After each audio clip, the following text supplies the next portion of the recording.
Good morning. This is Larry McMillan with a market update on Monday, April 20th, before the market opens.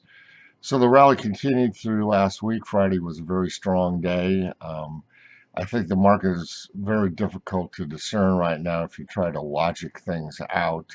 The coronavirus economic problems seem monstrous, but the market's rallying anyways on just a bit of positive news regarding a potential vaccine, or in this case, antiviral. So that's why it's important to stick with indicators and trading systems so that you don't have to make wild guesses in a market that's very fast moving. So first of all, the rally reached the declining 50-day moving average, which some people, certain institutions anyways, seem to pay attention to. Beyond that, there's resistance up to about 3,000, which is where the 200-day moving average is, as well as the declining Bollinger Bands. Speaking of the Bollinger Bands, that buy signal is still in effect, and so we're looking for that to eventually reach the upper bands. It might not happen immediately, but it should take place in this general area that we're in right now, which I've basically identified early as resistance at 2850 to 2900. Looks like we might overshoot that a little bit. The equity-only put-call ratios remain on buy signals, and they're dropping quickly now as put buying is waning. That's a positive sign, and they'll stay on those buy signals until they reverse back upwards. There doesn't seem to be any sign of that occurring soon. Breadth has been sloppy. I mean, last week we flipped back and forth between buy and sell signals a couple of times. Technically, we're on a buy signal right now.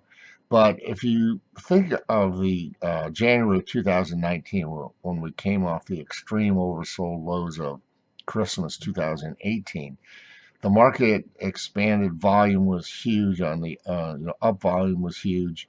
Breadth was very positive, and the indicators got quickly overbought, the oscillators, and stayed that way. Here, we got overbought for a couple of days, but really the rally has not been nearly of the strength breadth-wise as that one was.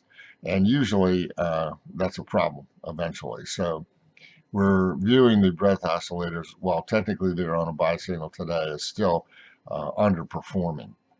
New highs have crept above new lows, but the number is not enough to really be significant.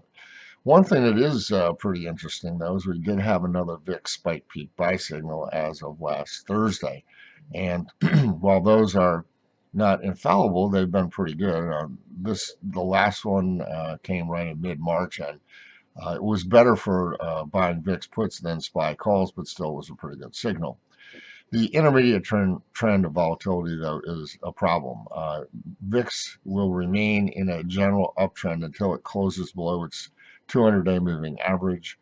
It's nowhere near that. So this remains a dangerous market with VIX near 40 and the 200-day moving average down in the low 20s.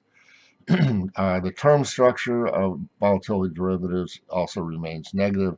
Not as bad as it was, but still negative. If that were to turn positive and the term structure started to slope upwards again, that would be a strong bullish sign. But we haven't had that yet. So I guess to sum it up, I'd say keep a core bearish position in place and trade these various buy signals around it. I invite you to visit optionstrategist.com. We just had an excellent Saturday morning webinar, lasted about 3 hours. So we'll be doing another one in a few weeks. There's one per month. Also, our newsletters have been very strong, and we are running discounts on some of those at this time. So visit optionstrategist.com and take a look at what we have to offer.